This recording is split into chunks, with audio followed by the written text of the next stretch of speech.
Bonsoir à toutes, bonsoir à tous.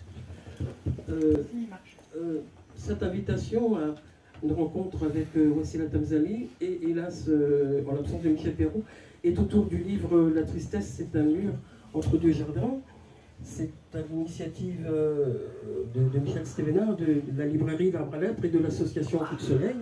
Merci à vous tous et toutes d'être venus aussi nombreux. Un rendez-vous important avec l'histoire des femmes, c'est aussi ça qui va nous intéresser ce soir. Cette rencontre de Michel Perrault et de Wassila Tamzali, dans un instant, elle nous dira sans doute, et je l'espère, comment s'est opéré justement ce rendez-vous ensemble de deux femmes, deux féministes, Algérie, France, féminisme, c'est ce qui est dit en sous-titre de ce livre paru aux éditions Odile Jacob. La tristesse est un mur entre deux jardins, je reviens sur ce titre, parce qu'il m'a touché et j'ai fait ma petite enquête et c'est une phrase de Khalil Gibran, grand poète, et donc il revient tout au long du livre justement cette idée que voilà, qui sont les deux jardins, qu'est-ce qui va séparer un peu les histoires de l'une et de l'autre, mais surtout qu'est-ce qui va les rassembler. Wassila Tamzali l'a présentée, c'est rappeler qu'elle est écrivaine, avocate, intellectuelle. C'est écrit dans le livre, mais ce que nous pouvons savoir aujourd'hui, depuis que cette femme militante de toujours et avocate, donc s'est élevée sur les inégalités, les injustices, la relégation des femmes en Algérie, souvent, pour ne pas dire encore aujourd'hui, et dire aujourd'hui que dans cette rencontre avec Michel Perrault, c'est une rencontre qui va porter ces deux voix. Donc de cette femme à mes côtés, j'en suis ravi de la retrouver ce soir, qui va porter la voix des femmes algériennes dans leur combat. Et en l'absence de Michel Perrault, c'est un dommage, mais c'est ainsi. Il y avait aussi cette voix de femmes françaises, féministes, une grande figure du féminisme français, Michel Perrault. Hein, je ne rappellerai pas le nombre d'ouvrages qui ont paru de Michel Perrault sur cette histoire avec un grand H des femmes. Mais Wassila Tamzali nous a aussi donné de beaux livres sur le combat des femmes algériennes et d'une histoire à la fois singulière qui est la sienne en tant que femme féministe. Alors peut-être nous donner dans un premier temps, Wassila, si tu le veux bien, cette rencontre, comment s'est opérée la rencontre avec Michel Perrault. Alors ça marche? Oui, ça marche, d'accord. Ce livre est... Ça marche pas, hein? Celui-là ne marche pas. Ça marche? Non. Non, ça va.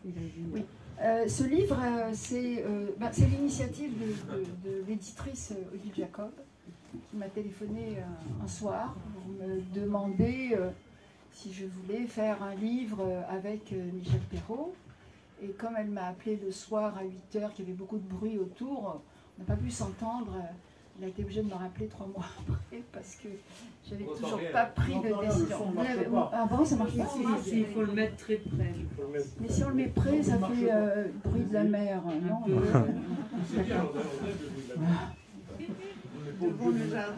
Voilà, et alors je vais vous dire, bon, ce qui m'est passé par la tête à ce moment-là. Je me disais, faire un livre avec Michel Perrault, est-ce que ça peut être intéressant? Dans la mesure où Michel et moi, on a à peu près les mêmes idées, on a milité dans les mêmes cercles, on s'est rencontrés plusieurs fois, et pour faire un livre à deux personnes, il vaut mieux quand même qu'il y ait quelques points de désaccord pour rendre le livre intéressant. Et ensuite, et c'est ce qui m'avait poussé à dire non d'abord. Et puis ensuite, comme Odile Jacob est venue et qu'entre-temps j'avais un peu réfléchi, je me disais qu'au fond c'était beaucoup mieux de faire un livre avec une personne avec qui j'étais entre guillemets en accord pour pouvoir aller un peu plus loin que le débat qu'on l'on entend et les polémiques que l'on entend sur certains sujets et qui sont portés par les médias les plus populaires, disons, voilà. Et qui m'agace toujours, hein, ces discours un peu caricaturaux, de polémiques sur des sujets graves, parce que je pense que ce sont des sujets graves, et qu'on a intérêt à s'expliquer, à s'entendre, pour dépasser les murs justement qui sont qu'on arrive très souvent à dresser dans des polémiques très contradictoires. Et il s'est trouvé que ça a été peut-être un des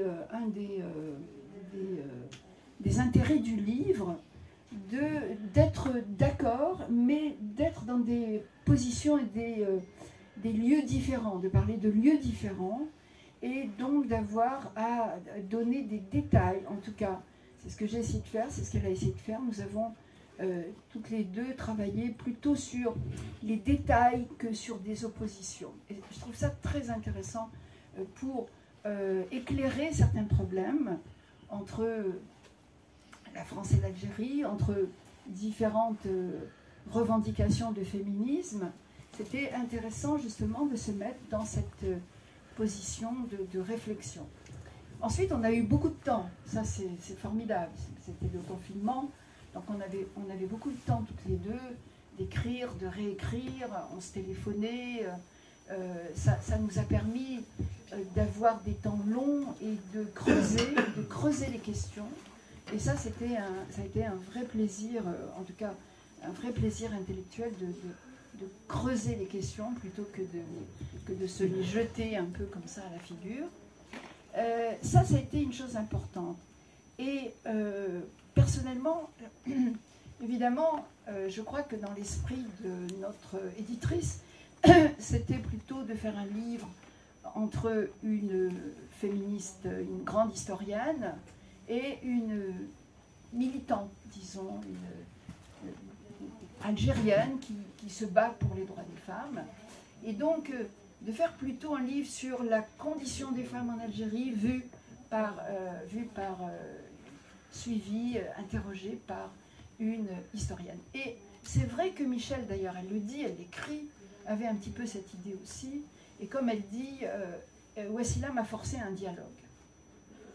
C'est-à-dire que j'ai refusé presque d'entrée de jeu de faire un livre binaire, c'est-à-dire d'un côté les femmes algériennes et de l'autre côté algériennes et arabes et maghrébines, et de l'autre côté les femmes occidentales. J'ai jamais voulu rentrer dans ce schéma de la comparaison parce que je trouvais que c'était pas assez, c'était pas intéressant et que ça n'apportait rien à la discussion. Évidemment, on n'a pas abordé les questions systématiques, c'est-à-dire qu'on n'a pas parlé de la polygamie, on n'a pas parlé de toutes ces questions. C'est un peu ce que je pense attendait notre éditrice, de faire un état des lieux de la condition. Évidemment, je parle beaucoup de la condition des femmes algériennes, la condition des femmes arabes, mais je les situe plutôt dans une perspective non pas de comparative avec ce que Michel a écrit sur la condition des femmes en Occident, mais plutôt essayant de trouver dans quelle mesure, entre les deux, il y avait des échos pour essayer de faire une image plutôt des femmes, de la condition des femmes, plutôt qu'un livre séparé entre la condition. Tout en sachant, bien sûr, vous savez, j'étais pendant 20 ans directrice à l'UNESCO sur les droits des femmes, tout en sachant ce qui sépare, tout en sachant ce qui sépare la situation des femmes dans les pays occidentaux et dans les autres pays. Voilà comment s'est passée un peu la genèse de ce travail. Et je pense que je ne trahis pas Michel quand je dis que c'est un travail qui l'a beaucoup intéressé, et qu'elle a trouvé beaucoup de plaisir à le faire, et qu'elle a, m'a-t-elle dit, je le répète avec la modestie qu'il faut, qu'elle a beaucoup appris. Elle le dit d'ailleurs. Voilà, qu'elle a beaucoup appris à travers cette connaissance, cette manière de travailler que j'ai un petit peu imposée dès le départ. Voilà. Alors, elle a beaucoup appris, effectivement, d'ailleurs, elle le dit dans le livre. On va rappeler quand même que ce livre est découpé en chapitres. Il y a 11 chapitres, en tout cas 11 thématiques. On ne les abordera pas toutes, évidemment, ce soir-là. Le dernier chapitre étant qu'est-ce qu'il nous reste à dire. Alors peut-être on parlera aussi de qu'est-ce qu'il vous reste à dire, parce que le livre se termine sur cette interrogation-là. Mais tout au long de ces chapitres, il y a ce que tu viens de dire, Wassila, c'est-à-dire que toi tu es la femme algérienne et tu exposes l'historique un petit peu de la femme algérienne dans sa vie, dans le passé colonial, dans le contemporain, dans l'après-guerre ensuite, et puis après la construction de l'Algérie, du combat des femmes algériennes. Et puis elle répond, ne pas connaître effectivement, donc apprendre de ce que tu dis, et elle nous convoque aussi à nous raconter l'histoire du combat des femmes françaises. Elle parle du MLF, elle parle de tout. Et tous ces combats-là, finalement, ils se rejoignent, ils sont complémentaires d'une certaine manière, ou en tout cas, il y a des ressemblances. Dans d'autres temps, peut-être que dans d'autres passages du livre, d'autres chapitres qui sont abordés, mais on s'arrêtera aussi dessus. Il y a l'histoire coloniale, le passé colonial aussi, pour qui est quelque chose de très important, très fort dans ton histoire singulière, mais aussi dans l'histoire collective de la femme algérienne. Mais dans l'histoire de Michel Perrault, dans l'histoire féministe, et l'historienne qui est Michel Perrault, il n'y a pas cette histoire-là. Cette femme est française, elle connaît l'histoire coloniale, mais elle ne la connaît pas du même regard. Donc là aussi, il y a des choses intéressantes qui se disent dans chacune ce regard sur le passé colonial. Oui, je vais ajouter, ou même corriger un petit peu, parce que c'est Michel qui met l'Algérie et la France au milieu du livre. Parce que Michel appartient à la grande tradition anticolonialiste française. Ah oui. Voilà. Mais elle connaissait pas. Elle a lutté, elle a été en Algérie 2-3 fois, mais elle est surtout, elle appartient à cette tradition anticolonialiste. Et c'est elle qui commence le livre par ça. Voilà. Elle commence à dire que pour elle, l'histoire de la guerre d'Algérie, c'est très important, que la question du colonialisme et de la décolonisation, ça fait partie de son histoire. Elle l'a encore dit, on était il y a 3-4 jours dans une autre librairie, elle a encore beaucoup insisté.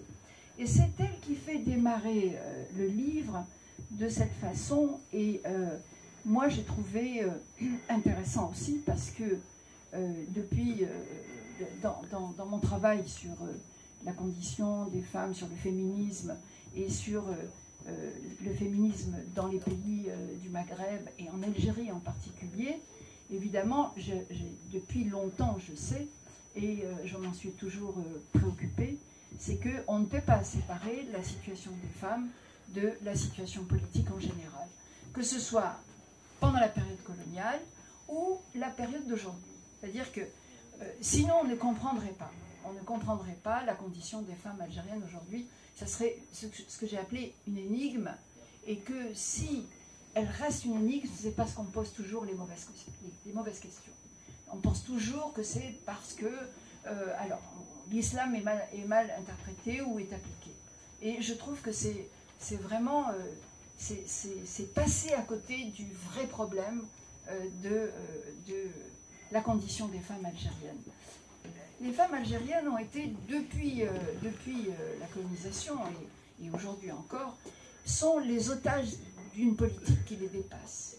Elles sont utilisées par une politique qui les dépasse et qui nie leurs besoins personnels et leurs droits personnels. Quand Frantz Fanon dit « en Algérie, on ne voile pas les femmes pour voiler les femmes », il nous montre bien que la situation des femmes algériennes, surtout à la fin de la guerre, est marquée non pas par comment elle se situe dans la famille et ce qu'elle veut, ce dont elle a besoin et ce que les hommes accepteraient de comprendre, mais vraiment comme une partie, une section, un secteur de cette guerre décoloniale, de la guerre décoloniale. Et quand Michel me dit un petit peu par provocation, elle a dit ça, quand elle me dit, mais voici là comment expliquez-vous que si on la compare à la situation des femmes tunisiennes, ou même peut-être aussi un peu à la situation des femmes marocaines, la situation des femmes algériennes est peut-être la pire, alors qu'elles ont été les plus intégrées dans la République. Et je lui dis, mais c'est justement peut-être un de ces problèmes. C'est-à-dire, je lui ai rappelé l'histoire de mademoiselle Sidkara, qui avait été la première, peut-être ministre algérienne et une des premières ministres françaises, puisqu'elle était secrétaire d'État du général de Gaulle, et qu'il y avait confié comme mission principale l'émancipation des femmes. L'émancipation des femmes. Et j'explique à Michel ce qu'elle avait peut-être pas bien perçu dans ce qu'elle savait de l'histoire des femmes algériennes, c'est que, évidemment, et même maintenant, c'est un mot qu'on ne peut pas employer. Le mouvement féministe algérien ne parle pas d'émancipation des femmes. Parce que parler de l'émancipation des femmes, c'est être amené, et on l'a été d'ailleurs beaucoup, dans les premières années, dans les années 70, quand on énonçait quand on portait une pensée féministe, on nous disait que nous étions des étrangères, que nous voulions imiter l'Occident, et que nous n'étions pas des Algériennes. Et il a fallu beaucoup travailler pour légitimer la pensée féministe en Algérie. Et d'une certaine manière, ce problème vient du fait que dans une des stratégies militaires de la fin de la guerre, ça a été peut-être de séparer les femmes des hommes en libérant les femmes, entre guillemets, en les émancipant. Et c'est pour montrer comment la condition des femmes a été piégée de tout temps. Et même avant la guerre, il faut savoir que les femmes sont celles qui portent l'identité. C'est à elles qu'on va confier le soin d'être différents. Alors d'abord, ça nous renvoie à cette différence entre le privé et le public. Et il faut savoir que pendant la colonisation, le seul refuge de l'identité, le seul refuge qui restait aux hommes et aux femmes et aux enfants d'ailleurs, c'était la maison. La maison, c'était le seul endroit où on était libre, en quelque sorte, plus ou moins libre. Et dans cet espace, qui était un espace protégé vis-à-vis de la colonisation, la femme avait pour mission de porter cette identité. D'ailleurs, Nicole Leroux, qui est une helléniste qui est brillante, avait une expression que j'ai fait mienne quand elle dit « les femmes sont des incluses exclues ». C'est-à-dire que les femmes, dans toutes les communautés, sont celles qui portent une part de l'identité de la communauté. Et c'est comme ça qu'on peut expliquer d'ailleurs l'usage du viol comme arme de guerre. C'est-à-dire que quand en guerre on viole les femmes, on porte une atteinte très profonde et très paralysante aux soldats. Pendant la guerre de 14, il y avait entre l'Allemagne et la France, il y avait cette expression de un vol de Boche et puis un vol de Gaulois ou un truc comme ça. Et c'était vraiment un des sujets des radios, c'est-à-dire que de le dire, peut-être même d'exagérer cette pratique, c'était une manière de porter atteinte au moral des troupes. Et les femmes ont toujours été d'ailleurs on le voit bien dans cette espèce de bras de fer entre même en France, au sein même de la population française, cette revendication d'une identité différente par rapport à l'identité dominante française, c'est affirmé par les femmes, puisque c'est aux femmes qu'on met un voile. Les hommes, eh ben, ils portent des baskets, ils portent des tennis, ils sont habillés comme les autres hommes. Mais c'est les femmes qui vont porter le signe de l'identité et le signe de la différence. Donc, cette fonction de représenter l'identité, de représenter la différence, de représenter la nation, en quelque sorte, elle est d'autant plus paralysante, elle est d'autant plus pénalisante, hein, que les femmes vont avoir des difficultés à s'exprimer en dehors de toutes ces charges qu'on fait peser sur elles. En même temps, dans ce que tu dis, Wassila, sur ce qu'elles vont faire, parce qu'elles vont faire, tu le racontes aussi, hein, on ne va pas parler d'émancipation, certes, mais on va parler de prendre en main, de se prendre en charge. Les femmes, elles vont se prendre en charge. Quand on parle de ce qui s'est passé en Algérie, au lendemain de l'indépendance, elles ont cru à cette ouverture pour elles, à cette liberté pour elles, et puis après il y a eu tout ce qu'on sait ici, sans doute dans cette assemblée, le code de la famille, donc s'y opposer. Donc il y a toujours eu une résistance des femmes algériennes. Elle était, peut-être pas suffisante, ou en tout cas pas connue sans doute, mais en tout cas il y a quand même eu un socle de résistance des femmes algériennes.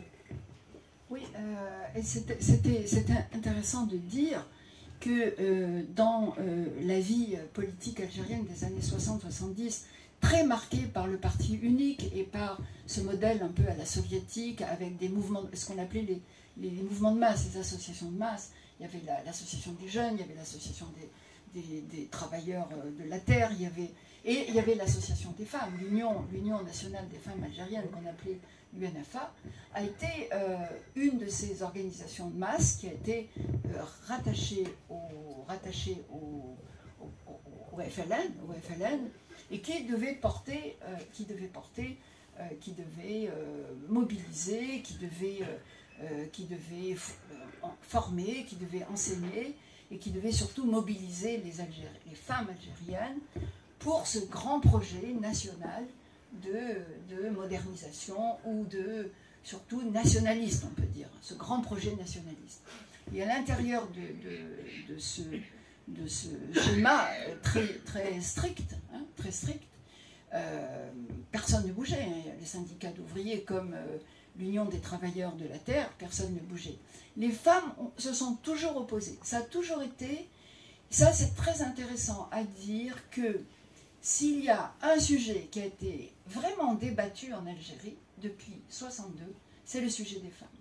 C'est le sujet des femmes.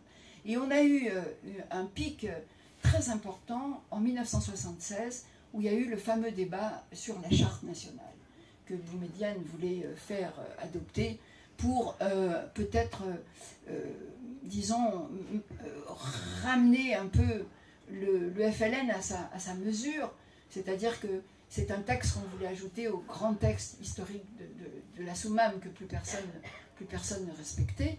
Et donc ce fameux texte de la charte nationale, qui devait être la charte du peuple algérien, c'était très intéressant de dire qu'il y a eu des débats en direct. Alors, vous allez dire pourquoi c'est tellement important, parce qu'il n'y en avait pas d'autres, en direct avec les femmes.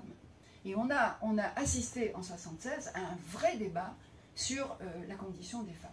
C'était voulu par le pouvoir qui laissait les gens se disputer entre eux, hein, parce qu'à la fin, c'est de toute façon lui qui reprenait en main la question, et on a vu qu'il l'a vraiment reprise d'une façon très forte, puisque, donc 76, en 84, le problème est réglé, il y a le code de la famille, et on n'en parle plus. Mais jusqu'en 84, on en parlait tout le temps. On en parlait partout. Et pourquoi? Alors alors évidemment, je ne vais pas dire que c'était une catastrophe pour les femmes, tout le monde peut le comprendre. Mais on pourrait se demander pourquoi, alors que dans un pays comme l'Algérie, on avait remis en question des choses aussi importantes dans une société traditionnelle que le droit à la propriété, par exemple. Ensuite, on a remis en question le droit à la circulation. Et les Algériens il était interdit de quitter le territoire national pour un Algérien. Il fallait une autorisation spéciale du préfet, du ministère de l'Intérieur à un moment donné. Donc c'est un pays où on s'est tout permis. Tout permis. Il n'y avait pas de limite. Il y avait le FLN, on disait que c'était le FLN qui prenait toutes les décisions, c'était le pouvoir, le FLN, l'armée sans doute aussi. Et la seule question qui a été laissée, qui a été, on pourrait dire presque, vous savez, comme quand on fait des arènes, on donnait les jeux au peuple, c'était la question des femmes. C'était la question des femmes. Et sans doute que ça c'est ma deuxième réflexion, cette réflexion que j'ai sur la question, c'est pas seulement Mademoiselle Sikara qui empêche de poser les problèmes, c'est aussi que, à mon avis, c'est un avis personnel, le fait d'avoir laissé la question se poser au sein de la société, de laisser les hommes intervenir, de laisser les femmes se bagarrer, se disputer, sans résultat d'ailleurs, c'était vraiment pour donner aux hommes une petite victoire quand même. Parce que politiquement, on leur donnait rien. La politique le citoyen algérien n'avait aucun droit. Il n'avait pas le droit à la parole, il n'avait pas le droit à l'association, il n'y avait aucun droit. Il n'y avait aucun droit de citoyen en Algérie, il n'y avait aucun droit de citoyen. Et donc le fait de peut-être lancer comme ça un os, hein, à ronger, allait donner peut-être aux hommes l'impression qu'ils allaient participer à un grand débat politique. Et en 84, on a réglé les problèmes, on a appliqué plus ou moins la charia sans le dire, mais grosso modo, le code a été... voilà. C'est là où on voit combien l'action, mais je vais répondre aussi, parce que ça c'est très important ce que tu as dit, c'est qu'à partir de 75, donc presque au même moment que la charte, s'étaient organisés déjà des partis clandestins d'associations de femmes auprès des partis clandestins algériens, qui étaient le Parti communiste et le Parti trotskiste. Et donc les premiers mouvements de femmes qui vont s'organiser vont être des regroupements à l'intérieur des partis politiques par des femmes qui sont dans les partis communistes et dans les partis trotskistes. Ça va être des partis clandestins. Ce sont les mêmes associations qu'on voit apparaître en 88. Après, vous vous souvenez ce drame de 88 où l'armée a tiré sur des jeunes, il y a eu 500 morts, 500 jeunes tués. Le pouvoir ne pouvait plus reculer, il a pris des réformes, qui étaient des réformes prises du bout des lèvres. Vous savez, il y a cette phrase dans le Guépard, pour que rien ne change, il faut que tout change. Et donc on a fait semblant de changer les choses. On a accordé le droit, un droit à l'information, à la presse, et on a accordé le droit, pas des partis politiques, mais des associations politiques. Ça s'appelait association politique. Et ça a duré de 88 à 92. Ensuite, il y a eu les terrorismes et la guerre civile en Algérie. Et puis, voilà, le pouvoir a repris le pouvoir, l'armée a repris le pouvoir à travers ce qu'on pourrait presque appeler aussi un coup d'État, il faut dire, en arrêtant les élections et en reprenant le pouvoir. Et les femmes sont vraiment alors, dans ce jeu contre les femmes, on a utilisé une arme terrifiante qui est, comme dans tous les... C'est l'arme de la religion. C'est-à-dire qu'on a utilisé l'arme de la religion. On a fait vraiment, aujourd'hui, les islamistes, on a éliminé les islamistes comme les forces politiques, mais on a intégré leurs idées dans la société. Et on peut dire qu'aujourd'hui, il y a une grande islamisation de la société algérienne et que les mouvements féministes n'ont pas démérité. On a beaucoup travaillé avec intelligence, c'est-à-dire qu'on a d'abord essayé les mouvements ont essayé et ont réussi, je crois, à gagner leur légitimité vis-à-vis des hommes et des femmes. C'est-à-dire de dire, on n'imite personne, c'est notre histoire, on veut l'indépendance. Et comment on veut l'indépendance, on veut l'égalité, on veut la liberté.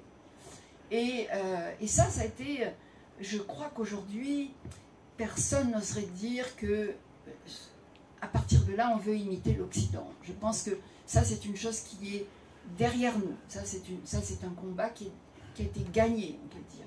Ça ne veut pas dire que le reste est gagné. Parce qu'aujourd'hui, on a en Algérie à faire face à un pays qui est très largement islamisé. Très largement islamisé. Et pour les femmes, il faut comprendre que l'environnement est tellement dur pour une femme qu'on comprend qu'elle baisse les bras. Alors après, il y a toute une série de drames qui sont liés à ça. Il y a des progrès, c'est vrai. Aujourd'hui, quand il y a un divorce, on ne met pas une femme à la rue, c'est le mari qui doit... Voilà, il y a un peu une humanisation de la condition des femmes, mais grosso modo, on est très loin de faire passer l'idée que les femmes et les hommes sont égaux en droit et en liberté. Ça, c'est une question qui est vraiment une question difficile à faire avancer en Algérie. C'est triste à le dire, mais il faut le constater. C'était d'ailleurs l'une des revendications de cette campagne 20 ans dans la carte en 2004, qui parlait les femmes parlaient d'une société égalitaire. Elles étaient dans cette revendication-là.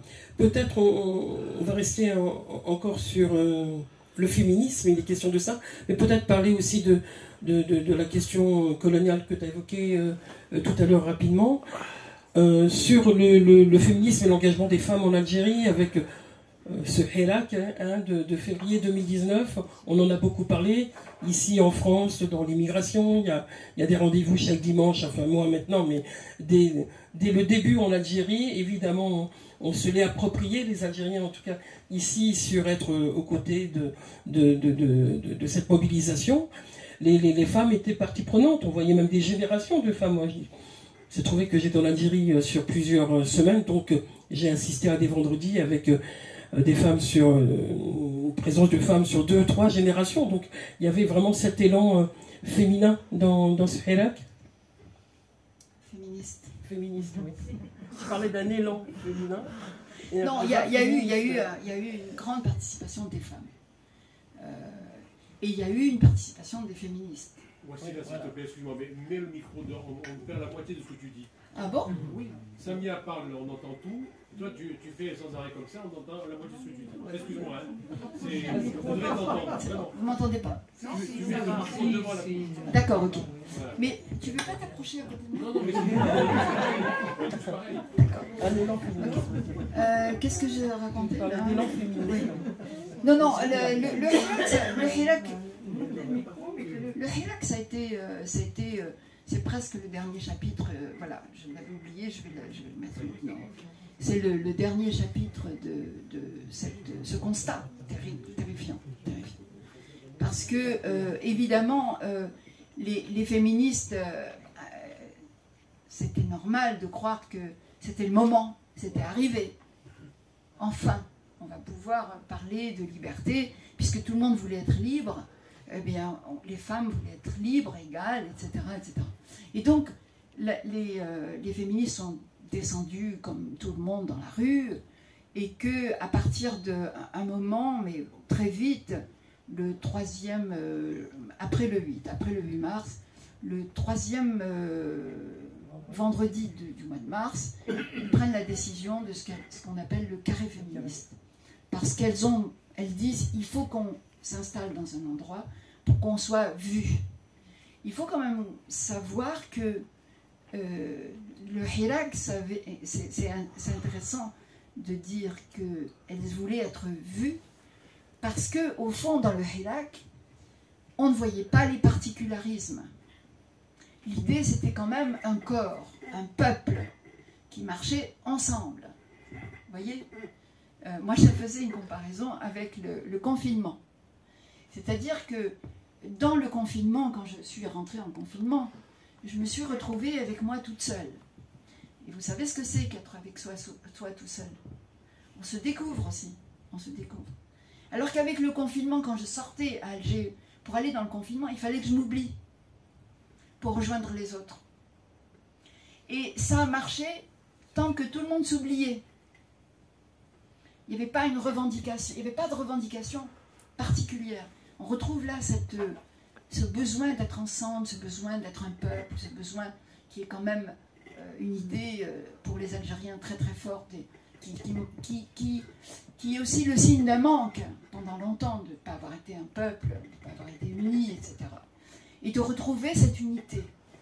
Et quand les féministes décident de faire un carré féministe, de s'arrêter à un moment donné, avec des banderoles, et en prenant le soin, évidemment, de faire des références historiques, c'est-à-dire de mettre les portraits de toutes les militantes qui avaient pris le maquis, pour montrer leur légitimité, pour dire, voilà, les femmes algériennes ont le droit parce qu'elles ont aussi participé à la guerre de libération et d'indépendance. Donc on était toujours dans cette recherche de légitimité. On n'avait pas le droit d'être des femmes, des mauvaises femmes, et de demander la liberté et l'égalité. Vous voyez, the bad women, ça ne marche pas encore en Algérie. Mais ça marchera un jour. Et là, il fallait qu'on montre qu'on était peut-être les plus sages de ce peuple, qu'on avait lutté pour la libération, qu'on était vraiment des femmes importantes et pleines de, comment dire, qu'on comprenait tous les problèmes, qu'on était sérieuses, n'est-ce pas? Et c'est là, si vous voulez, où on a rencontré des jeunes femmes féministes. Et pour moi, ça a été une découverte merveilleuse. Parce que dans le Hirak, avec ces masses où on n'arrivait pas à distinguer vraiment ce qui se montrait, il y a au moins deux profils qui m'ont sauté comme ça aux yeux. C'est d'abord les étudiants, la jeunesse. Comprenez, pour un peu, on leur faisait pas confiance. On dirait, non, de toute façon, les facs sont mauvaises, on ne sait pas ce qu'ils pensent rien, etc., etc. Et on découvre une jeunesse intelligente, mobilisée et courageuse. Et ça a été une surprise divine pour les gens de ma génération et même pour les plus jeunes, moins vieux que moi. Et la deuxième image formidable, le deuxième personnage qui apparaît dans ce Hirak, c'est la féministe radicale, la jeune féministe radicale. Et je vous avoue que je l'attendais depuis longtemps.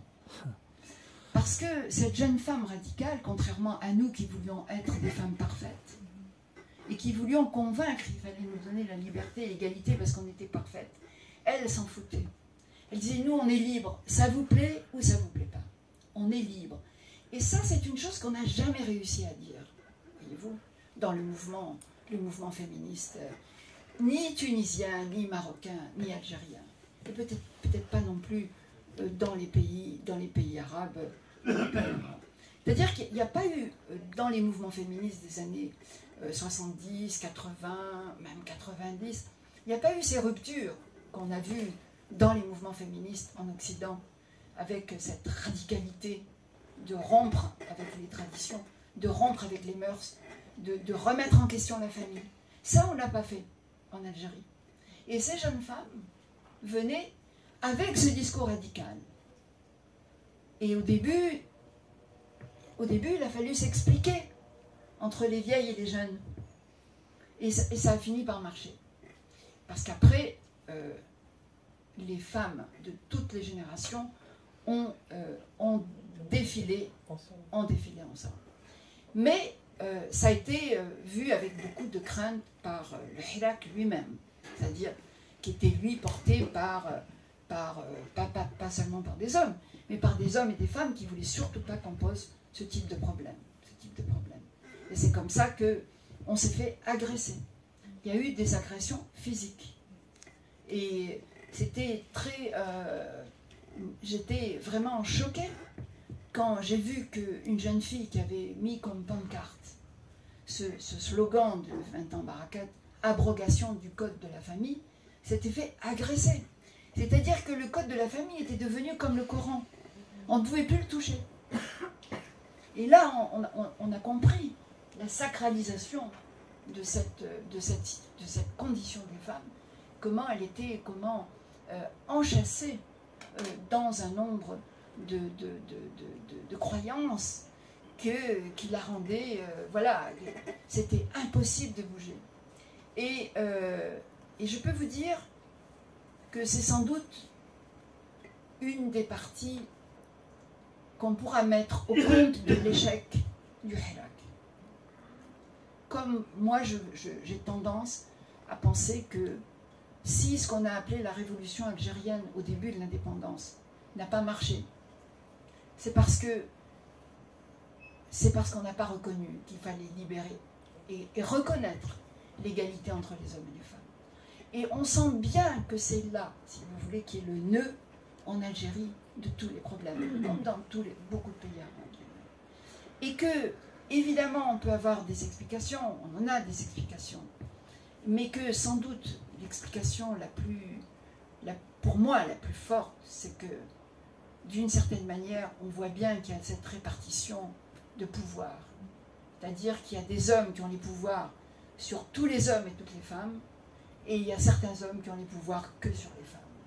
Et ça, je pense que cette répartition, c'est un peu cette histoire, si vous voulez, de cette campagne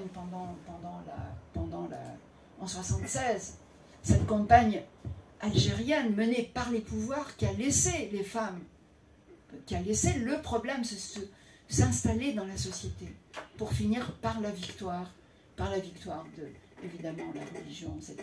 C'était, à mon avis, c'était une mise en scène, c'était une séance c'est presque, comment est-ce qu'on peut dire, c'est comme pour exorciser d'autres demandes chez le peuple, c'est-à-dire de le concentrer, de le faire se figer sur la question de la supériorité des hommes sur les femmes, qui devenait plus importante que l'égalité de tous les hommes et de toutes les femmes, et même l'égalité de tous les hommes, parce que aujourd'hui, être citoyen algérien, ça ne représente pas beaucoup de droits, n'est-ce pas? Et c'était très important parce que c'était le seul moyen de donner un projet au Hirak. Parce qu'au fond, le Hirak n'avait pas de projet, sinon celui de renverser le pouvoir. Et c'est pour ça qu'on n'a pas pu trouver un leader pour nous représenter, un leader ou des leaders, femmes ou hommes. Parce que pour qu'il y ait un leader, il faut qu'il y ait un projet. Mais un projet révolutionnaire. Pas seulement le projet de renverser un pouvoir. Alors tout le monde est d'accord, on ne veut plus le pouvoir. Mais pourquoi? Qu'est-ce que vous voulez mettre à la place? C'est là, si vous voulez, on sent la place de la femme dans la société. C'est une place négative, là. Mais c'est sa place qui est comme une espèce c'est comme un catalyseur de tellement de problèmes que, évidemment, imaginez comment un mouvement féministe peut arriver à bout d'une telle situation. On va peut-être donner la parole à la salle sur des questions, des réactions à ce que tu viens de dire. Voici là. Avec plaisir. Oui. Moi, vous parlez du Hirak au passé beaucoup, et du coup, qu'est-ce qui se passe maintenant pour les femmes, maintenant que c'est à l'arrêt, quoi? Ça continue comme c'était avant. Ça continue. Et les mouvements militants, il n'y a pas une persistance, justement? Alors, d'abord, il faut savoir que depuis très longtemps, on ne peut plus créer d'associations en Algérie. Hein. Vraiment, il faut savoir ça. C'est-à-dire que les associations ne sont pas encouragées. Alors, il y a toujours les associations qui sont des associations traditionnelles, si vous voulez, comme par exemple le réseau Wassila, qui n'a rien à voir avec moi, qui est un réseau qui a été créé autour du problème grave des femmes violées, des femmes battues, des femmes déplacées, etc. Sur le plan du travail législatif et du travail politique, eh bien, il est à l'arrêt pour les hommes et les femmes. C'est pas seulement pour les femmes. C'est-à-dire qu'aujourd'hui, il n'y a pas... Sur le plan politique, les partis politiques sont des partis qui n'ont pas réussi à s'installer alors qu'il y avait quand même des conditions. Vous savez, le 8 mars 2019, en Algérie, il y avait 20 millions de gens dans la rue, dans toutes les villes, pas seulement Alger, hein, dans toutes les villes. Donc, les conditions étaient vraiment réunies pour arriver à un mouvement, pour arriver à un changement, pour arriver à une décision. Mais il n'y a rien de pire qu'une révolution qui échoue. Parce que là, le pouvoir est encore plus puissant et plus en même temps primitif, c'est-à-dire il a retrouvé sa radicalité des années 60-70. On a l'impression qu'on est revenu à l'époque de Boumedienne pratiquement, n'est-ce pas? Avec des arrestations, avec des emprisonnements, avec des services secrets qui sont revenus alors qu'ils étaient moins présents, etc. Avec des gens qui sont arrêtés, avec une justice qui n'est pas rendue, avec des passe-droits qui sont encore visibles, vraiment. C'est-à-dire qu'il y a une forme d'obscénité politique, je dirais presque. Vous voyez?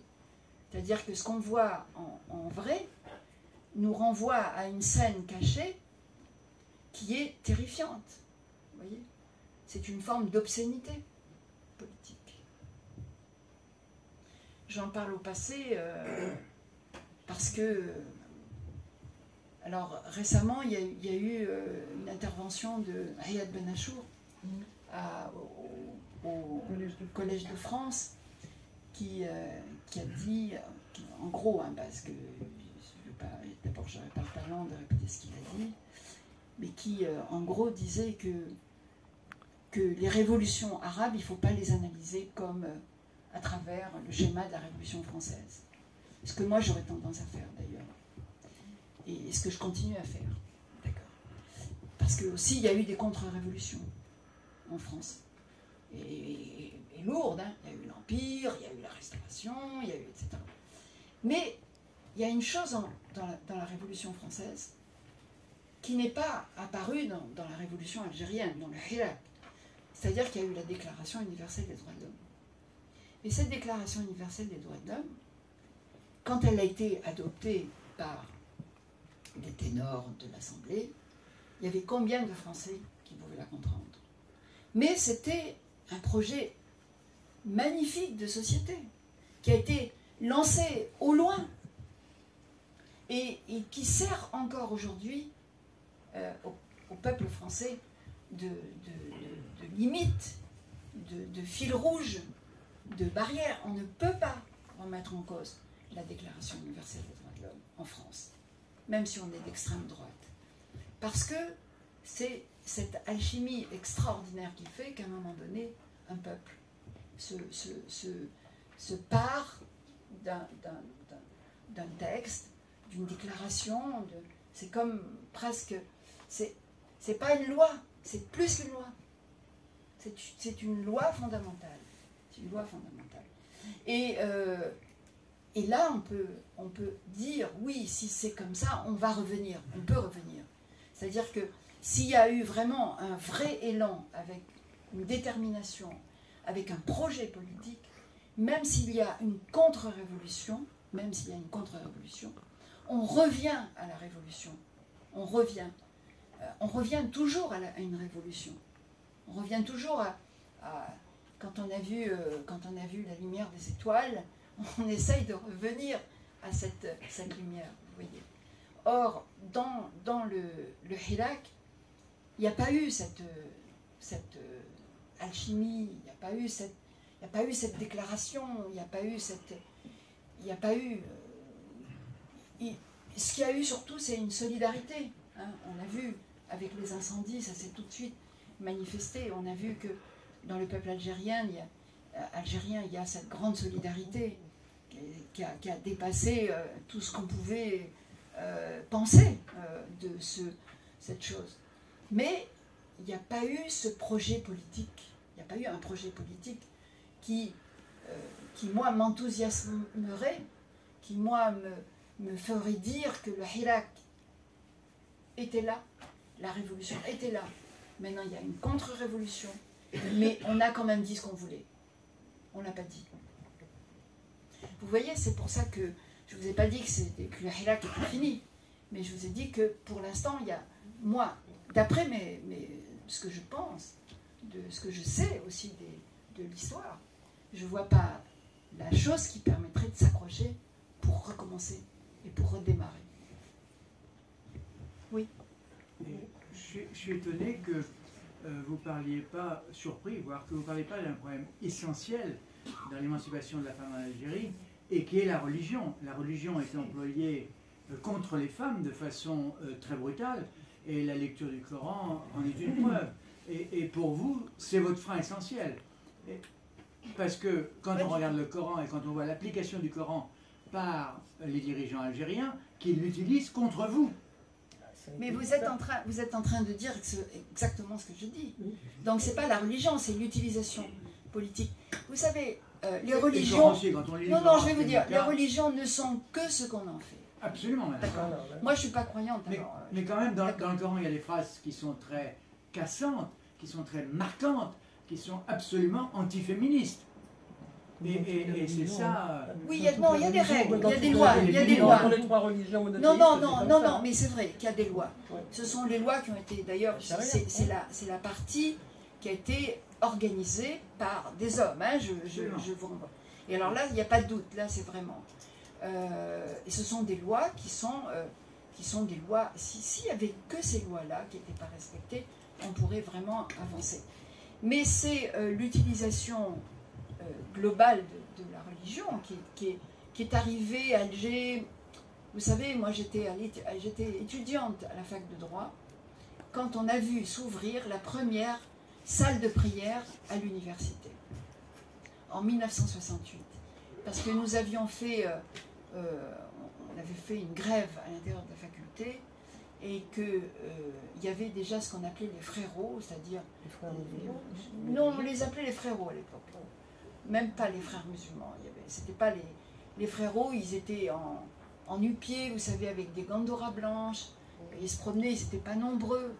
Ils étaient assez agressifs. Hein. Il y en avait qui avaient jeté de l'acide sur les jambes des mini-jupes, c'est l'époque des mini-jupes. Et ils ont aidé la police, dans cette grève. Et quand l'université a été rouverte en octobre 68, oui, en octobre, on est 68, non, en octobre... Comment? Quand l'université a été rouverte, quand on est arrivé en octobre, après la grève, on a vu qu'il y avait une salle de prière qui avait été ouverte, à côté de la fac de droit où moi j'étais, et on avait mis des barbelés sur les jardins de l'université, parce que c'est là qu'on allait casser le carême, quoi, voilà. C'était nos jardins secrets, parce qu'il n'y avait rien de secret. Mais en tout cas, on a trouvé les jardins en barbelés, et c'est là où ça a commencé, 68, 69, 70, ça a été la reprise en main de tout. Et malheureusement, il y a un fait commun dans les pays arabes et maghrébins, c'est que, en général, si vous voulez, les pouvoirs post-coloniaux, qui sont souvent d'obédience militaire, puisque c'est eux qui ont libéré les pays, donc c'est plutôt des militaires avec une origine plutôt paysanne, vous voyez, paysanne. On prend Nasser par exemple, qui est le prototype, Boumedienne, c'est aussi le deuxième.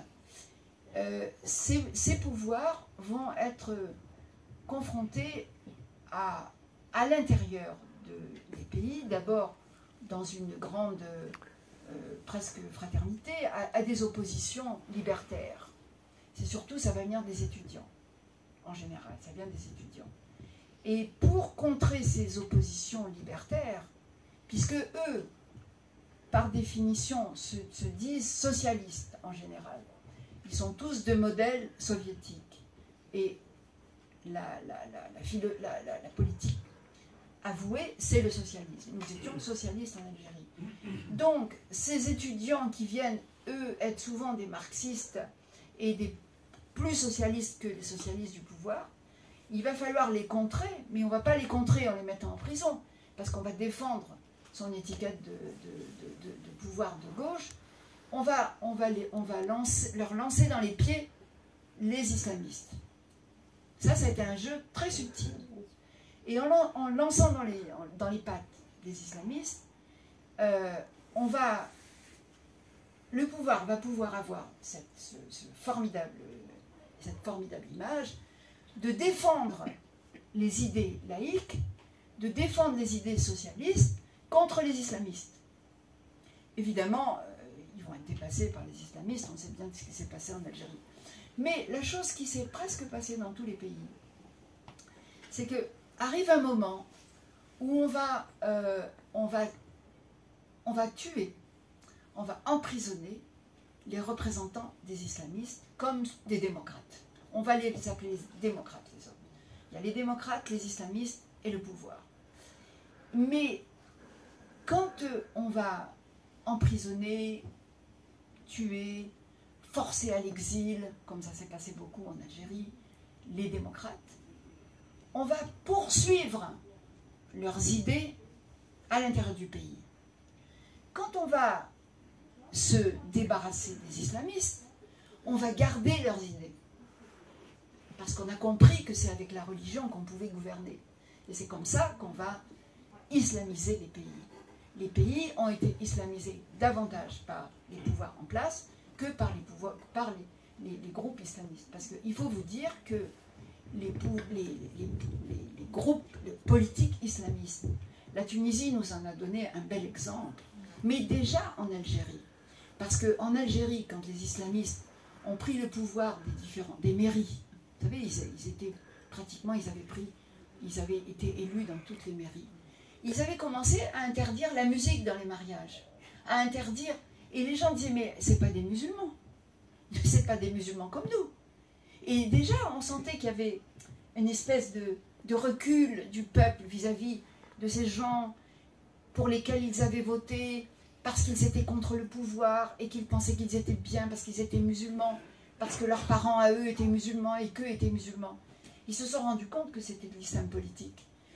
Et l'islam politique, le problème en Tunisie, la chance, enfin le courage des Tunisiens, quand ils sont arrivés au pouvoir, quand ils ont eu la majorité, ils les ont laissés prendre le pouvoir. Et aujourd'hui, si vous analysez le score des islamistes, il a baissé considérablement. C'est-à-dire que les islamistes ne peuvent avoir de pouvoir, de prestige auprès du peuple que quand ils sont une force de refuge par rapport au pouvoir en place. C'est un peu ce qu'on peut craindre aujourd'hui encore en Tunisie. Mais en Tunisie, les islamistes ont été obligés de quitter le pouvoir. Vous voyez, eux d'eux-mêmes, ils ont vu qu'ils étaient incapables, qu'ils n'avaient plus de pouvoir. Et en Algérie, le problème, c'est qu'on n'a jamais laissé les islamistes continuer à faire voilà, à montrer ce qu'ils étaient. À montrer ce qu'ils étaient. Aujourd'hui, l'islamisation du peuple, c'est un programme de pouvoir, du pouvoir. C'est un programme du pouvoir. Il y a des choses qui sont aujourd'hui, qui sont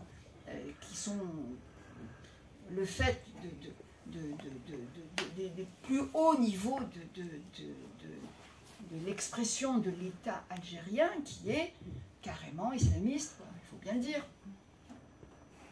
Vous voyez ? Il y a une autre question là-bas. Bonjour. Bonjour. Alors, moi je suis une féministe, donc je voulais un peu vous poser la question que comment voyez-vous l'avenir de l'Algérie? Parce que je ne vous trouve pas vraiment positive, alors que vous avez évoqué des universitaires, des jeunes universitaires très brillants et des jeunes féministes qui sont très engagés. Donc ma question c'est comment voyez-vous l'avenir et que pensez-vous du Hirak? Pour vous le Hirak, il est caduque complètement? Alors d'abord je ne vois pas l'avenir, parce que je ne suis pas Madame Soleil. Et je serais bien incapable de vous dire, vous savez, moi je ne suis pas une femme politique, moi j'essaye de réfléchir à ce que je vois. J'essaye de mettre, je mets en perspective mon expérience et comment ça se tourne.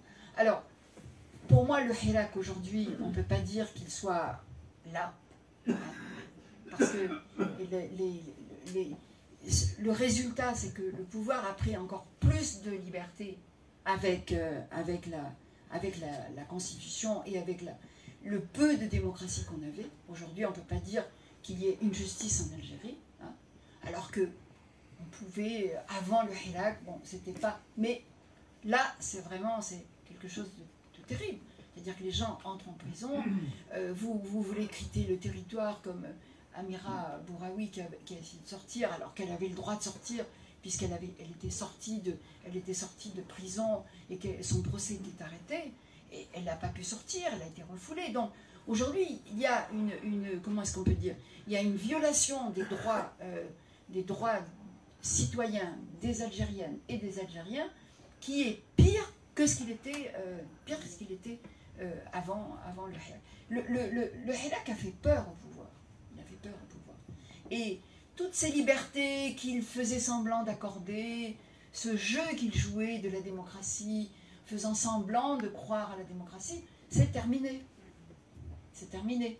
Vous comprenez ce que... Il n'y aura pas de rebondissement. Ah, mais je sais pas. Comment voulez-vous que je sache? Comment voulez-vous que je sache? C'est-à-dire que si, par exemple, on avait arrêté 5 grands leaders qui voulaient représenter le Hirak avec un programme politique important, je vous dirais, peut-être qu'il y a un espoir. Mais là, il n'y a pas de projet. Il n'y a pas de projet. Parce que le seul projet, c'est de renverser le pouvoir. Et ça, c'est pas possible. Enfin, c'est des leaders quand même. C'est des leaders qu'on emprisonne quand même.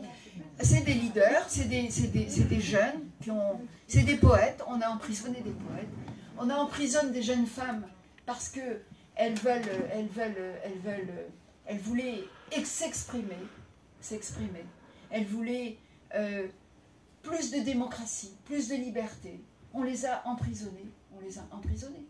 Mais on n'a pas eu on n'a pas Nelson Mandela en prison.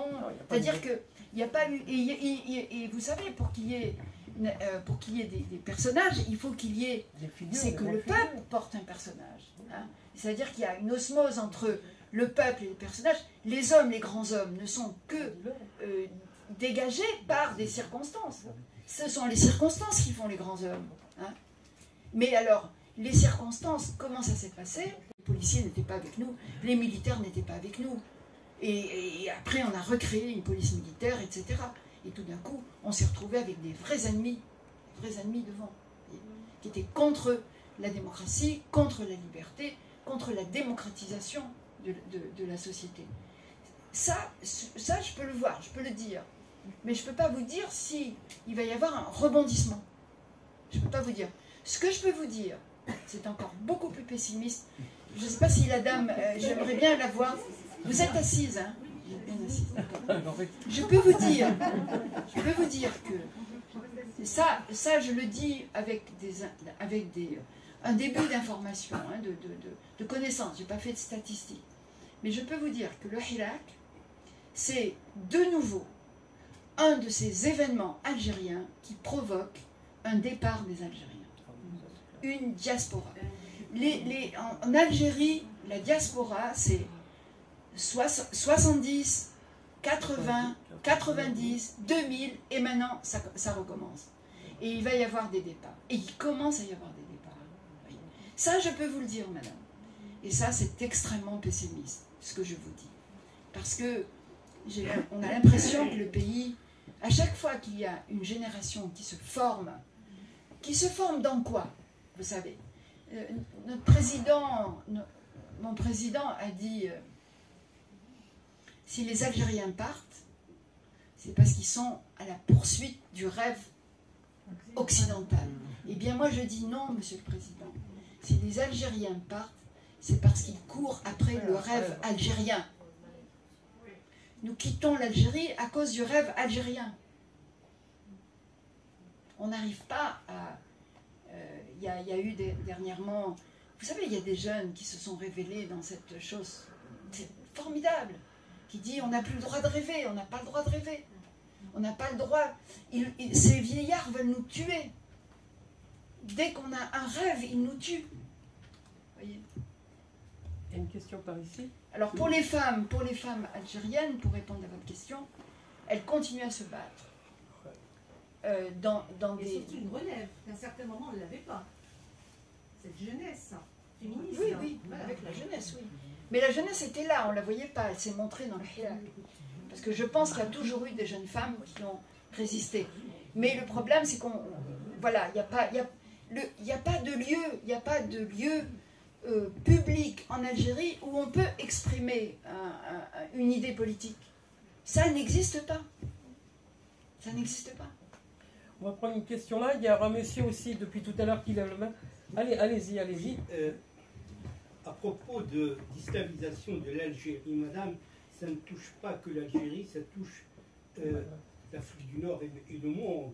Et quand vous lisez ce livre remarquable de Pierre Conesa, Docteur Saoud, Mystère Djihad, chez Lafon, il date d'une dizaine d'années, l'international islamiste dont l'épicentre est à Médine, issu de l'université de Médine, consacre d'après Conesa, entre 6 et 8 milliards de dollars par an pour la propagation de cet islam wahhabite.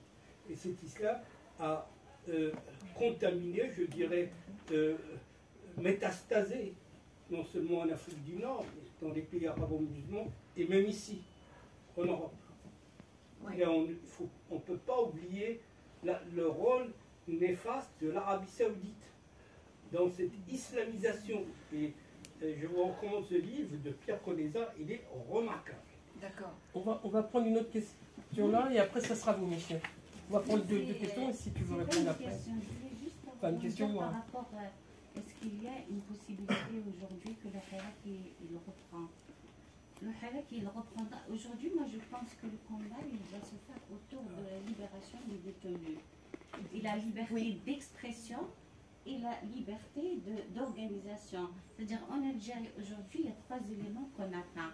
Et il n'y a que ça qui va permettre que les Algériens, ils peuvent s'organiser, ils peuvent mener des débats, que ce soit pour parce que moi, bon, c'est vrai qu'aujourd'hui, c'est beaucoup plus le volet féminin et tout, mais aujourd'hui, c'est toute la société. Aujourd'hui, en Algérie, il y a une dictature qui s'installe. Aujourd'hui, il n'y a plus le droit à la parole, même pour un post de Facebook, on emprisonne les gens, ils ont quand même, ça va jusqu'à 5 ans de prison. Et après, par rapport à... il faut savoir aussi, si vous permettez aussi, là, c'est que pendant les années, il y a eu 10 ans de terrorisme, et après, il y a eu 20 ans de règne de Bouteflika. Qu'est-ce qui s'est passé? Parce que la société algérienne, c'est une société qui était quand même organisée, hein. Quand on parle des années 70, 80 et tout, il y avait des partis politiques clandestins qui étaient quand même puissants. Il y avait quand même l'organisation du mouvement féminin. On avait quand même toute une coordination d'associations féminines en Algérie qui se battaient et qui se battent toujours pour le code de la famille. Il y avait un mouvement syndical, c'était organisé de partout. Mais qu'est-ce qui s'est passé pendant les années de Bouteflika? Ils ont cassé tout. Il n'y a plus rien. Toutes ces organisations, elles ont été cassées. Et aujourd'hui, il faudrait, je pense, repartir. C'est ça qui a fait aussi que le Hirak n'a pas trouvé un parti d'opposition ou un parti révolutionnaire, parce qu'aujourd'hui il y a besoin vraiment d'un front révolutionnaire pour vraiment porter les aspirations du peuple algérien. Cette opposition révolutionnaire dont le Hirak a besoin, elle n'est pas là. Et l'opposition qu'on a en Algérie aujourd'hui, c'est une opposition qui a quand même qui a mangé dans les assiettes du pouvoir. Le peuple algérien ne la reconnaît pas. Aujourd'hui, il faut revenir le b.a.-ba, le basique. Il faudrait une autre organisation aujourd'hui au niveau de la base. Il faut tout reconstruire pour pouvoir après porter les aspirations. Mais on garde l'espoir, voilà. Mais vous voyez ce que vous dites là, c'est vraiment peut-être aussi un des problèmes de l'Algérie. C'est-à-dire que vous dites qu'il faut repartir à zéro. On ne peut jamais repartir à zéro. D'accord. Et puis cette idée qu'il faut repartir à zéro, c'est-à-dire qu'on va... Tout ce qui a été fait, il faut tout balayer. Et ça, vous voyez, c'est ça un peu aussi le problème de ce pays qui repart toujours à zéro, voilà, qui est toujours à zéro et qui repart toujours à zéro. Monsieur, vous vouliez intervenir. Vous parlez fort puisque vous n'avez pas de micro. Je profite, je voudrais illustrer les propos de Mme Tamzali par un homme d'État tunisien qui, à la moitié du 19e siècle déjà, proposait des réformes pour les États musulmans. Cet homme était un homme d'État, il a été ministre du gouvernement tunisien de la Régence, et ensuite il a été le porte-parole de la Tunisie lorsqu'il y a un conflit avec la France, peu importe. Le général Kérédine s'appelle. Le général Kéredine, comme il proposait des réformes, il les énonce. Cet ouvrage est très facile à retrouver dans Internet. C'est Réformes nécessaires aux États musulmans. 35 pages, facile à lire. Il proposait des réformes très claires. La séparation des pouvoirs. Qu'est-ce qu'on a fait de lui? Un agent de la France. Il a été expulsé de Tunisie, où il a fini en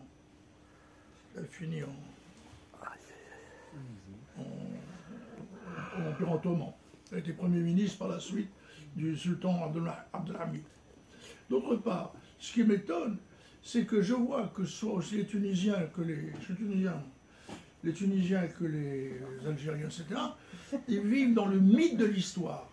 Revenir avant. Et moi, j'ai connu l'Algérie en 1973.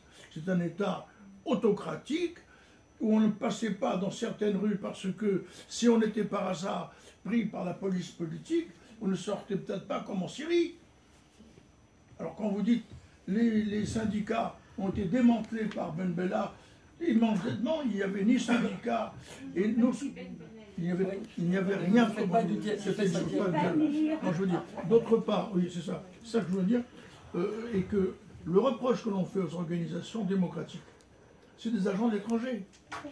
On dit que la démocratie n'est pas faite pour les Arabes et les musulmans. Or, le problème n'est pas l'islam. La démocratie a évolué en Europe, pas parce qu'il y avait la religion, il y avait des choses. C'est un mouvement social qui a réuni tous les corps sociaux, beaucoup de corps sociaux. Et lorsqu'on parle d'une rénovation, à mon avis, politique dans nos pays, ce ne peut pas être basé simplement sur des réformes conjoncturelles pour les femmes. Mais c'est comme dit Wassila, un mouvement de masse qui a porté des Mandela, des personnes. Ça ne peut pas être créé. Et nos démocrates, nos organisations démocratiques ont échoué dans ce problème. Merci, monsieur. Sonia, moi, je voudrais juste rebondir sur le projet politique. Tu parles de projet politique et le Hirak qui est à l'arrêt. C'est drôle parce que comparaison n'est pas raison, mais étant tunisienne comme Ahmed, je me rappelle du mouvement du 17 octobre, quelques années avant la révolution tunisienne, où lorsqu'on a posé la question aux militants politiques, qui étaient des figures de militantisme, Ahmed Nejib Chebi, Hama Hamemi et tant d'autres, en leur disant, d'accord, alors après ce mouvement, si on vous donne, si vous réussissez à avoir du multipartisme et que vous êtes actif dans la société, c'est quoi votre programme pour la Tunisie? Eh bien, ils n'en avaient pas. Ils n'en avaient pas parce que j'ai l'impression que dans nos sociétés, on a tellement été écartés de l'exercice du pouvoir qu'on est presque, c'est une utopie pour nous d'y arriver. Il y a un moment où on se dit, c'est presque impossible. Donc du coup, la finalité pour nous est rester le militantisme, être opposé à. Ça n'a pas empêché la Tunisie de faire un processus qui est toujours un peu trop fragile, à mon sens. Mais je pense que le Hirak est un comme tu dis, on ne peut pas revenir à zéro, mais je pense que le Hirak est une étape. C'est-à-dire aujourd'hui, peut-être qu'on n'a pas la possibilité de verbaliser un projet politique, mais il s'est passé quelque chose. Ah oui. Et ce quelque chose, il ne peut pas être effacé et on ne peut pas le remettre à zéro.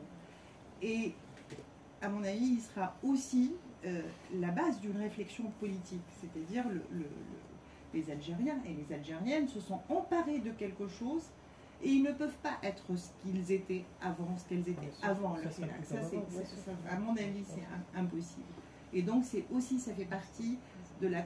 Je t'ai regardé l'autre soir sur la 5 et tu parlais de temporalité et de temps. Et ben, ça fait partie de ce temps qu'on ne peut pas avoir et qu'on ne peut pas comparer à la Révolution française parce que c'est pas la même temporalité, mais on a la nôtre et à mon avis elle deviendra. Ça c'est. Ouais. Voici là pour. Que Dieu t'écoute. Je sais pas où il est. Non, il y a encore une question là et peut-être rapidement Wassila va répondre et après on va se retrouver autour d'une dédicace autour du livre. Tu voulais aussi... Oui, alors oui, un petit peu... faire un pas de côté par rapport à cette discussion qui porte beaucoup sur l'Algérie, la condition des femmes en Algérie. Parce que le titre, qui est un très beau titre, je trouve, La tristesse est un mur entre deux jardins, Algérie, France, féminisme. Et du coup, je me demandais si, pour toi et pour Michel Perrault, le féminisme pouvait représenter ce jardin entre l'Algérie et la France. Et je me demandais quand même si, parce qu'on a parlé là, des limites du Hirak et de son manque de vision, si en fait dans le féminisme qui s'exprime, que ce soit en Algérie ou en France, il n'y avait pas aussi un grand manque et pas de vision internationale en fait de part et d'autre, et que chacun était un peu enfermé dans ses problématiques nationales. C'est-à-dire que autant, si tu veux, la condition, la situation des femmes, on ne peut pas la définir uniquement à travers la pensée féministe, ou alors la pensée féministe nous permet de faire une analyse globale de la société en elle-même, comme j'ai essayé de faire en disant que les femmes sont incluses et sont exclues, c'est-à-dire que si elles sont incluses dans l'identité, il faudrait qu'elles aient les moyens de faire aussi évoluer ou changer ou qu'elles apportent leur contribution à cette identité. Je pense que la question des jardins, moi, m'intéresse parce que, évidemment, comme algérienne qui a beaucoup investi d'espoir dans le Hirak, je me suis toujours posé la question de savoir pourquoi il y avait cette impuissance, au fond, cette marque d'impuissance du peuple. Et pas parce que seulement il y a la police, ou il y a l'armée, ou il y a l'agressivité contre. Au contraire, ça peut dégager une chose.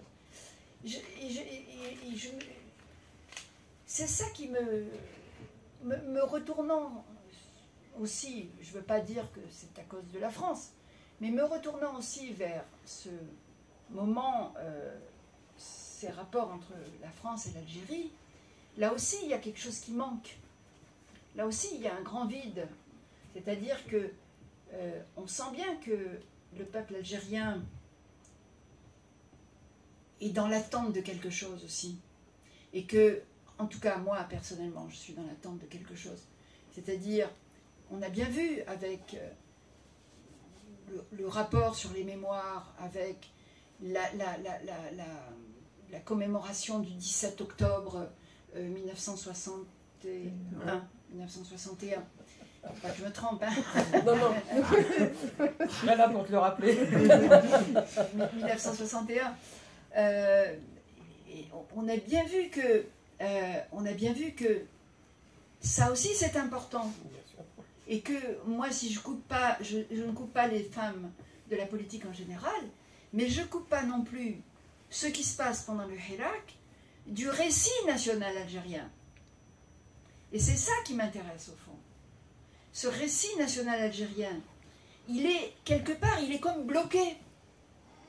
Tous les 20 ans, on a une crise, et tous les 20 ans, il y a des Algériens qui partent. Il y a une crise là, il y a quelque chose. Ce roman, pourquoi est-ce qu'on n'arrive pas à l'écrire? Et dans ce roman national, il y a une partie qui ne dépend pas seulement de nous. Et ça, c'est malheureux à dire, mais c'est comme ça. Ça dépend aussi de la France. C'est-à-dire, quelle place a le colonialisme dans cette affaire? N'est-ce pas? En 62, quand on a été indépendant, moi j'avais 20 ans, donc je me souviens bien. Et j'étais militante socialiste, comme tous mes camarades, hommes et femmes. Voilà. On n'a pas parlé du colonialisme. On était dans l'ivresse de la libération. On a parlé de la décolonisation. C'est pas la même chose. Et quand le gouvernement algérien, enfin les politiques algériens, étaient en mal avec les politiques françaises, et qu'on voulait exercer une pression sur la France, que faisait notre télévision nationale? Elle passait des photos de charniers. et il y en avait, hein, il y en avait beaucoup, eh bien, le directeur de la télévision recevait des lettres de citoyens algériens qui disaient « Mais pourquoi vous montrez ça? C'est terminé. » Est-ce qu'on n'a pas été trop vite là-dedans? Est-ce qu'on n'a pas trop vite dit « c'est terminé » Aujourd'hui, on voit bien comme ça revient sur le devant de la scène, avec les décoloniaux, avec les racisés, avec tous ces jeunes qui sont les héritiers de ces générations qui ont été libérées en quelque sorte. Parce que ça fait 60 ans que, on peut dire, le colonialisme, c'est fini formellement, c'est terminé, c'est terminé. On n'arrive pas à le dire. Non, mais c'est terminé formellement. Formellement, j'ai dit formellement, c'est terminé. Mais en même temps, il y a quelque chose qui est cette espèce de non-dit qui couvre quand même une période très importante pour l'Algérie, et que peut-être c'est ce qui manque dans le récit national algérien, pour pouvoir fonctionner. Parce que si vous avez 20 millions de gens dans la rue, 20 millions, vous vous rendez compte ce que c'est que 20 millions de gens dans la rue? 20 millions de gens dans la rue pour dire à un pouvoir, va-t'en, et qu'il ne se passe rien. Ben ça quand même, ça pose des problèmes. Et ça pose un problème. Il faut essayer de creuser. Il ne faut pas dire, il ne faut pas s'arrêter aux faits. Il ne faut pas s'arrêter aux faits. Hein. Il faut creuser. Il ne faut pas non plus faire de la psychanalyse, évidemment. Mais il faut quand même creuser les choses, voyez-vous. Et c'est pour ça, une des seules controverses avec Michel Perrault dans ce livre, on va revenir à ce livre, dans ce livre, c'est au sujet du rapport qui a été demandé par le président Macron sur les mémoires. Et là, si vous voulez, sur cette question-là, la question, à mon avis, qui est posée, c'est une question de reconnaissance. Et c'est ça que le peuple algérien veut. De reconnaissance que la colonisation, c'est une trahison de l'ordre du monde, de l'ordre des choses.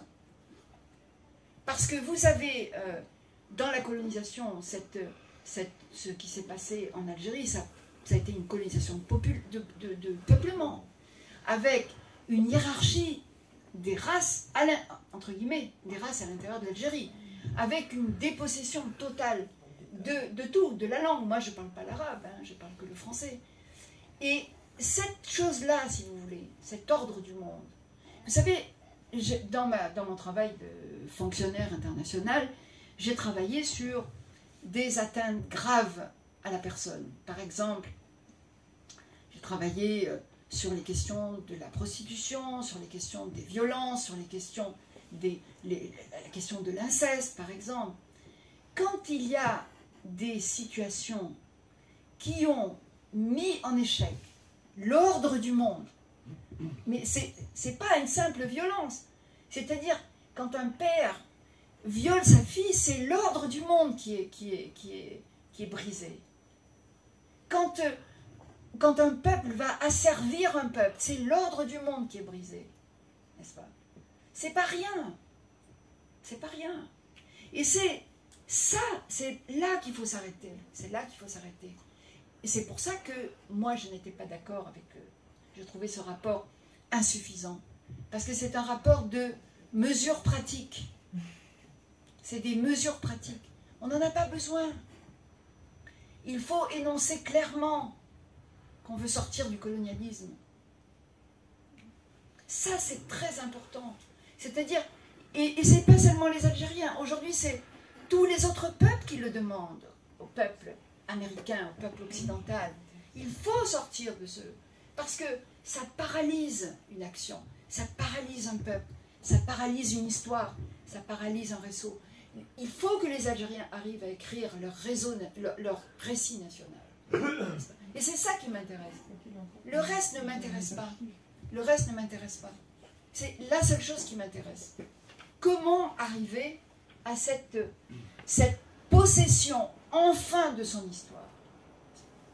Voilà. C'est un peu, si vous voulez, la dernière partie du livre dans laquelle Michel et moi, on n'était pas d'accord parce qu'elle était pour la politique des petits pas. Et c'est vrai que dans certains sujets, la politique des petits pas, ça peut être un grand pas, n'est-ce pas? Et moi, je pense que cette politique des petits pas, comme elle est entreprise, elle vide l'histoire de... J'ai eu un mot un peu peut-être trop romanesque, mais je suis une romantique de toute façon. Elle vide l'histoire de son feu, du feu. Le feu d'histoire, c'est ça qui crée des nations. Et ça, c'est très important. Il nous reste que les cendres. On prend le colonialisme, on fait des petites choses comme ça. Il faut faire la circulation des harkis entre la France et l'Algérie, alors qu'ils ont 95 ans et qu'ils ne circulent plus du tout. Ils veulent plus circuler, que les enfants ont des passeports. Qu'est-ce que ça veut dire? On met Gisèle Halimi au Panthéon, mais qu'est-ce que ça veut dire? Gisèle n'aurait pas accepté. C'est la femme qui a fait le premier procès politique en France. Elle a fait un procès politique. Vergès, lui, a nié la légitimité de la justice française. Non, Gisèle Halimi a fait un procès politique. Et quand on voit combien le rapport marque le pas par rapport à ce travail qu'elle a fait dans les années 60, vous savez, moi je me mets dans la tradition anticolonialiste française. Vidal Naquet, Jean-Paul Sartre, etc. Il faut être énergique sur ces questions. Il faut retrouver cette énergie qu'ils avaient pour dénoncer. Et ils l'ont dénoncé à des moments extrêmement difficiles. Et ce n'est pas seulement une question de vote ou de présidentielle ou de questions comme ça. On est là sur des questions du monde, on est là sur des questions profondes, on est là sur des questions de survie d'un peuple. Et je pense, alors vous allez me dire que je me trompe peut-être, que les Algériens, ils devraient se tourner la page eux-mêmes, tout seuls. Eh bien, oui, ils devraient le faire. Mais ils ne le font pas. Ils le font pas. Et d'une certaine manière, je pense qu'il y a quelque chose de l'ordre de cette, comment est-ce que je pourrais dire, de sidération, prisonnier dans cette histoire, qui ne veut pas s'annoncer. Vous savez, Primo Levi, quand il était en prison, quand il était dans les camps, il faisait un rêve qui lui revenait tout le temps.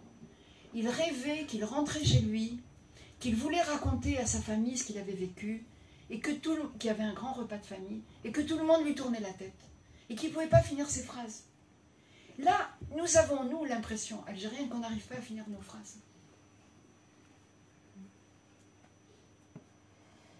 Voilà, bon, c'est peut-être un peu excessif, mais c'est en tout cas ce que j'ai écrit. Et c'est peut-être plus nuancé, mieux expliqué à l'écriture, mais je le pense profondément. Merci beaucoup, Wassila Tamzali. Voilà. Une invitation à cette lecture dense, à deux voix, Michel Perrault et Wassila Tamzali. La tristesse, c'est un mur entre deux jardins.